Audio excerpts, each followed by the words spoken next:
Making sure that you and your team are properly trained can make a huge difference on the shop floor or construction site. And making sure that there's paperwork to back up that training could save you a lot of time, money, and stress in the event of a workplace injury. In this episode of the OSHA Inspection Series, we're covering the importance of lifting and rigging training.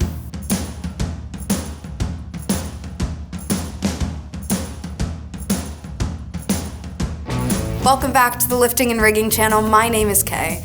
Today we sat down with Abel, who has been with Mazzella Companies for around 25 years, working as Mazzella's safety director, lifting specialist, and has been awarded Crane Hotline's Corporate Top Trainer Award.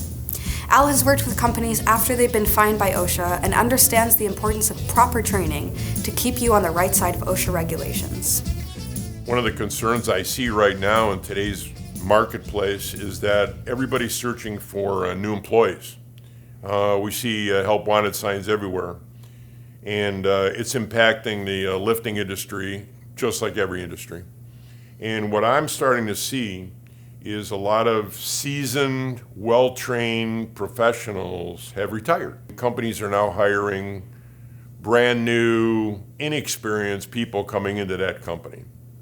And the big concern is training.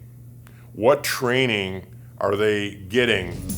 The employer shall ensure that each employee who performs multiple lift rigging has been provided training in the following areas: the nature of hazards associated with multiple lifts, the proper procedures and equipment to perform multiple lifts.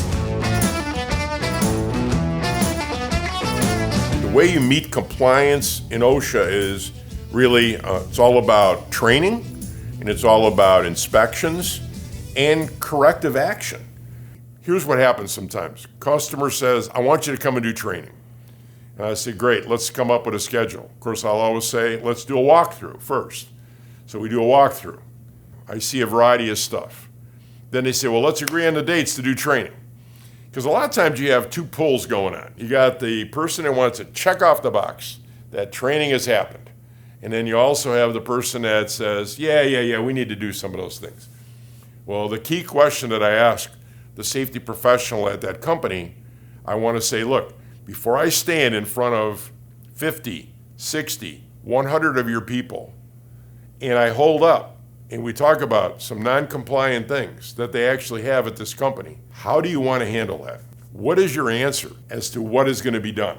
The best thing that a safety person can say for a company that we're doing training, I know we have some things going on in the company that we probably need to correct. And that's why we're here to do the training. If you see some things that we're about to hear that we need to do to get better, let's write them down.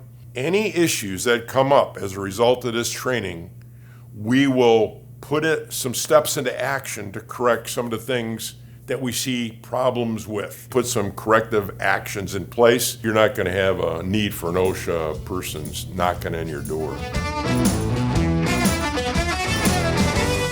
It was interesting, just today I received an email from a customer of mine that said, we've had a rash of recent near misses and we believe it's time for us to do some more training at our company. Can you help us? And so now that's a proactive step. Unfortunately, they've had near misses. Now, luckily, those near misses are just what it said, right? It's a near miss. It did not become a recordable. So at least they're not calling me with saying, hey, we just had a recordable injury, and so can you come and do training? I call that reactive training, not proactive. The training that we encourage customers to utilize our service on is a proactive approach, and that will prevent, hopefully, those accidents or near misses from happening. If you don't have a document, you didn't do it. You can't just say, oh yeah, we do training here. Prove it. All of a sudden, a customer now has OSHA there.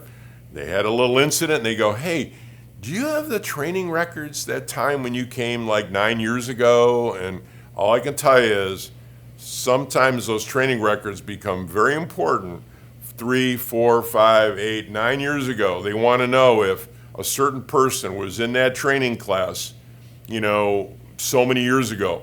Now, how many years is it still kind of work? The years have gone by. Well, if they have an OSHA audit, they're looking for any proof of any training at any time. So I keep a copy. We turn in a copy to an administrative assistant, and the company has a copy.